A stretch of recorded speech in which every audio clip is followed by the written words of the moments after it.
I indicated to the President this morning that any other move outside the MKP is a provocation to the people of KZN. And we must not blame them if they're to react to what these reactionaries would have agreed to undermine the direction which the people of KwaZulu-Natal have given. We have made it very clear to the President that we are not against the government of national unity. We are against the inclusion of the DA and the Freedom Front Plus, because that represent imperialism, represent racism and white supremacy, represent backwardness. And I must indicate that I've stated categorically to the President that the Speaker we are requesting for and the chairpersons of committees will not include me. I will not make myself available because I know part of the difficulty they have is with my name. And if that will compromise the government of national unity and a stable parliament and government, I've since withdrawn my name from all possible positions in exchange for a stable government and the Parliament of the Republic of South Africa. We have sent the name of our national chairperson as a speaker, Veronica Mente, alternatively as a deputy speaker, and our deputy president as the chairperson of the finance committee, as the most qualified and long-serving member of that particular committee. And the rest of the other committees, they will allocate us and will be able to do the necessary deployment at that particular time. This is where we stand in relation to the government of national unity and the negotiations we have had with all political parties, except political parties funded by the Oppenheimer family. We see this as a fight back by the Oppenheimers against the EFF for its position, which exposed them that they wanted to buy South Africa with the monies that they have, and they failed. This that you see today of the ANC, DA, IFP, and all of that is a plan B of the Oppenheimers to hijack our democracy. This is a clear fight back by the Oppenheimers. The EFF members must act with restraint and the highest form of discipline. They must not be easily shaken by forces of darkness. The EFF members must know that we are in for a big fight, and this fight is inevitable. We are ready for it, and they must not be scared or be intimidated by anyone. We ask and make a strong appeal to those who have uncontrollable ambitions for positions in government of national unity, not to do that in the name of the EFF. Ours is not an immediate achievement. Ours is a generational mission, and that mission will be attained in our lifetime. If this is our last participation in parliament and in the legislatures, so be it. But history will record that we have made a contribution. We must not be so disparate to participate in government, including a government that is compromised and a government that is controlled by imperialism and foreign agents who want to exploit and continue to exploit the mineral resources of South Africa.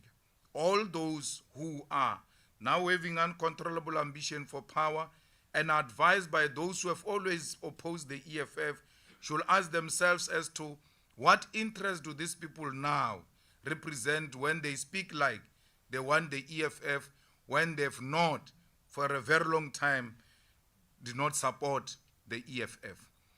We know that we'll have family members, we'll have friends, we'll have business partners who see this as an opportunity for immediate accumulation. Let that temptation not be surrendered to. Let the discipline of the EFF reign supreme amongst the leaders and the members of our organization. We believe in the militancy and the radicalism of the EFF. We believe in the unity of purpose for the EFF, and we believe strongly that it is this collective effort and united forces of the left that will win against forces of darkness. I thank you. Thank Can you perhaps share what was the president's reaction and response to you during this conversation? And just your own interpretation of what is happening with this GNU. A lot of people have been raised concern around Parliament not having, or opposition parties rather, not playing their role as watchdogs to the government of the day. Is this not an opportunity for you to play that role? What do you say to that?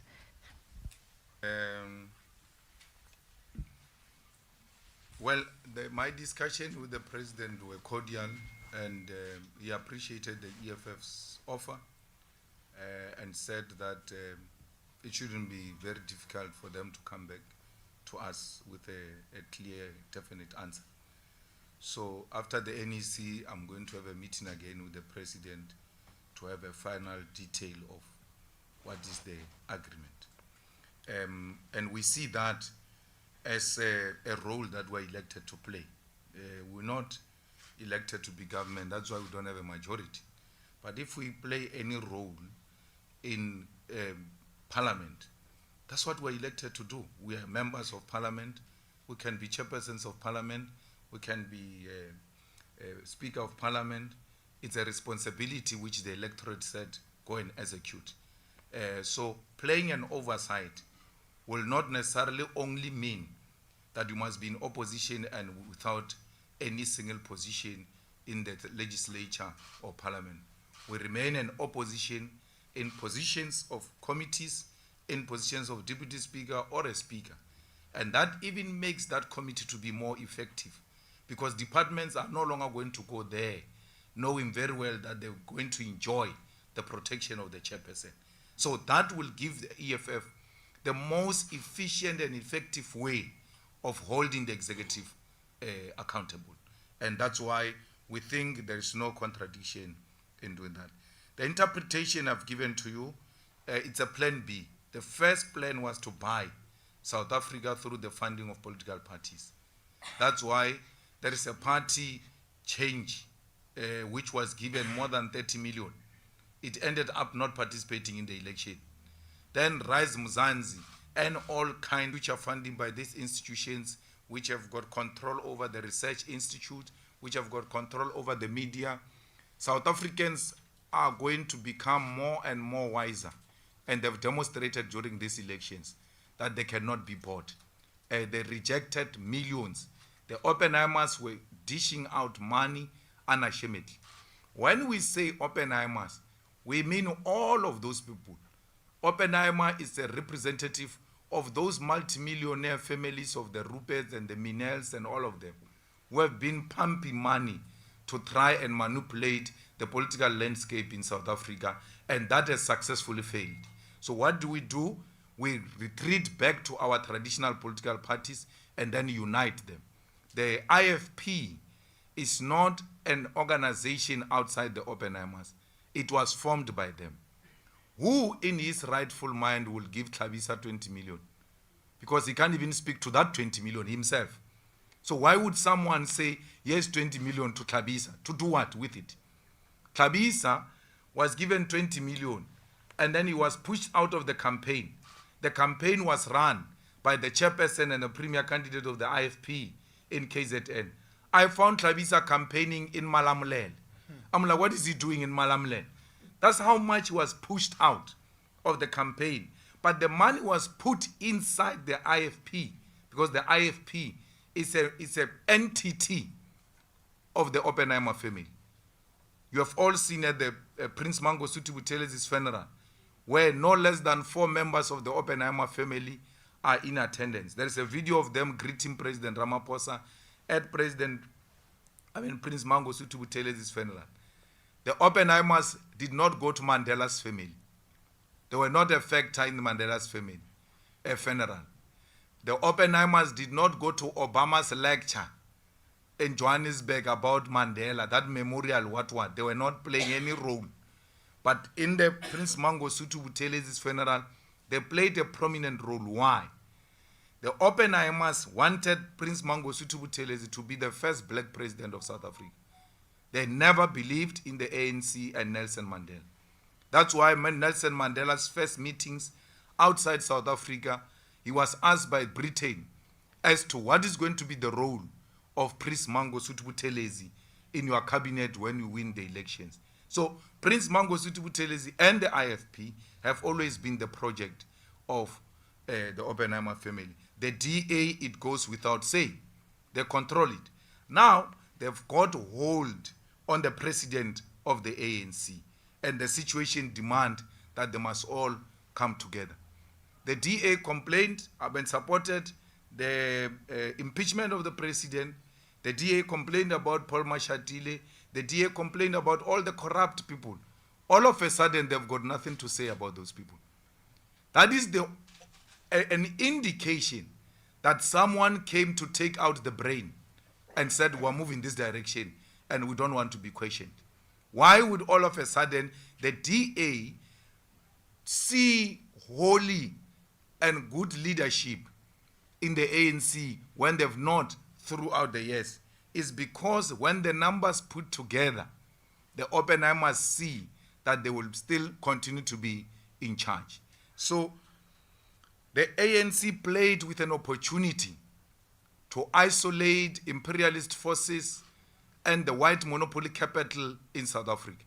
This was an opportune moment for progressive political formations to come together.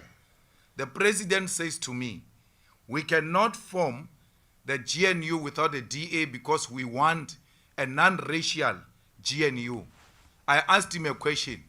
Are you saying the ANC is not a non-racial organization? Because the ANC is a non-racial organization without the DA. So why would it say, when it comes to government, if there's no DA, we are not non-racial? But when they run their daily activities, including in their constitution, they are non-racial. I said to the president, there are white people in the ANC, in the EFF, in all the progressive formations. White people are found there. If it's about the question of non-racialism, we can still find white people from amongst ourselves. It's not the question of non-racialism. We are not opposed to white people. We are opposed to white supremacy. We are opposed to racism. We are opposed to Afrikanerdom. We are opposed to white monopoly capital. Any other progressive name that gets to be put forward by the president of a white person, Indian person, colored person, African person, as long as that is a progressive name, will support it. I said to the president, we voted for the DA in 2016, where you, comrades, were arrogantly defying and denying us an opportunity to work together in 2016. We said to you, let's work together. You said, no, we don't want to work with you in the arrogant manner you are doing. What did we do? We pulled out where the DA was defeating you. We folded our hands. And I said to him, to show you it's not a question of race, and don't leave here saying I'm anti-white people.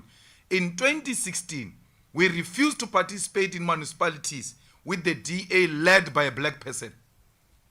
It was led by Maimani. In Joburg, it was led by Mashaba. We still said, we don't care who are the faces.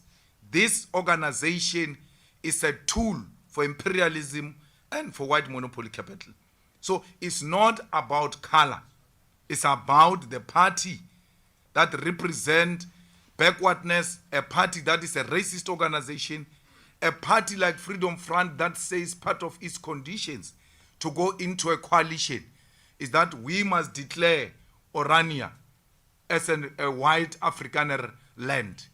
And you say to us, we must go and participate in such a coalition. We'll never do that. Remember, when you are in cabinet, once you are defeated in argument, those decisions are binding on you. As a disciplined member of cabinet, you must go and defend that Orania must be a land of the Afrikaners. We will not do that. We will rather die without occupying positions in government than to allow white supremacists and racists to thrive. Fighters, inclusive government should not mean a compromise on the principle. We are for inclusive government. That's why we said we are the first political party to say to the ANC, we will work with you. But because we understood the element of inclusive government and government of national unity, but it does not mean we must sleep with Zionists with our eyes open. We're not going to do that. We said to the people of Palestine, we said to the Muslim communities everywhere in South Africa, the vote and the victory of the EFF is a victory of the people of Palestine. Those Muslims who voted for the EFF, those Muslims who have voted for the ANC, what are you saying to them when you go immediately in bed with the people who have supported a genocide, the killing of innocent women and children, and we must close our eyes in the name of inclusive government and overlook humanity? We will not do that as the EFF. President Ramaphosa has always been a project of these people. From school, he went straight to work for Urban Foundation, to work for the Oppenheimers. President Ramaphosa formed NUM. He has never been a mine worker. He has never been underground. From school straight, he was given money with other colleagues to form an NUM that was funded directly by the Oppenheimers. How does NUM, which had a policy conference over the weekend, sing a song, Sebenza kanzima, we're not being paid money, we're paid peanuts, and then one of the people who joins them in singing that song is Pravin Gordhan. They even get addressed by Pravin Gordhan, who's in cahoots with these mines that are exploiting the mine workers. That's a huge contradiction. It can clearly indicate to you that these people do not mean anything they are saying. So this is the end of the ANC. It is not of our own making. The ANC is not dying because the EFF is growing. The ANC is dying a natural death. With or without Zuma, the projections were the way they are now. Before the formation of MKP, the research showed that the ANC is going to go below 50%.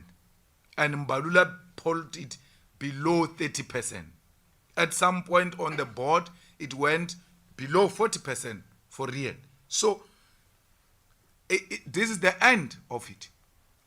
Because you cannot say you want to change the property relations and you are engaged in the struggle for land, and then you go into cahoots with the people who are actually opposed to that struggle for the land. So South Africans, there is a story being peddled that we are flip-floppers because in 2016 we worked with DA and today we say we can't work with DA. Let's put it on record, lazy readers and lazy thinkers and people with a memory of a chicken. Go and check those facts. We have never worked with the DA. We said we are going to fold our arms because the ANC was arrogantly engaging us. We folded our arms and the DA dealt with them.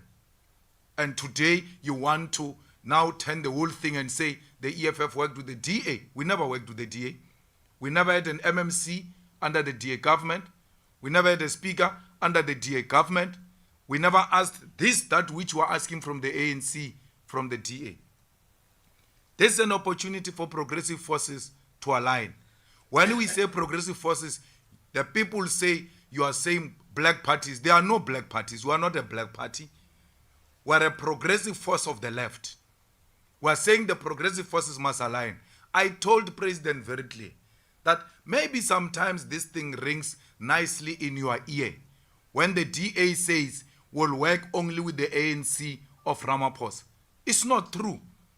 The ANC of Ramaphosa lost in Tshwane, in Joburg, in Tekwini, in Ikuruleni, and PE. Why didn't the DA offer the president what he is offering them now? Why didn't the DA say there is no outright winner? come ANC of Ramaphosa, let's work together in Tshwane. If this situation we're in now was the DA in this situation with 40% and Freedom Front with 11% and ACDP with 5%, we're not going to be talking these things we're talking. They would have united and isolated all the progressive forces. And I'm not speculating. I'm telling you facts. Go and check in Tshwane, where the DA has got no outright majority. Did it invite the ANC of Ramaphosa because they can only work with the ANC of Ramaphosa? The ANC is under Ramaphosa now, in Tshwane, in Joburg, in Ekurhuleni. Why is the DA not inviting him? It is because Ramaphosa suffers from inferiority. He cannot work without white supervision. To invite the DA is to invite supervisors. It's not to invite progressive white people to come and join hands with us to rebuild South Africa. So we reject this government with everything it deserves, for as long as it puts in white supremacists, it puts in Afrikanerdom, it puts in colonialism and imperialism, will not be part of the neo-colonial government. Comrades and everybody else who seek to persuade us otherwise, we are making a plea: leave us alone. If this is our natural death, let us die with our boots on. Thank you, President. We're going to do another round, and hopefully it's the last round. EWN sitting right here in the front. 1, 2, 3, Sunday World. 4, Kaya. I saw you. 5, Newsroom. 6, with the overall, the red, no, it's not quite a red overall. Number 6. Number 1. Also. I'm Taviso Goba from Eyewitness News. I know, Mr. Malema, you addressed that the ANC should stop purging your MMCs in some municipalities.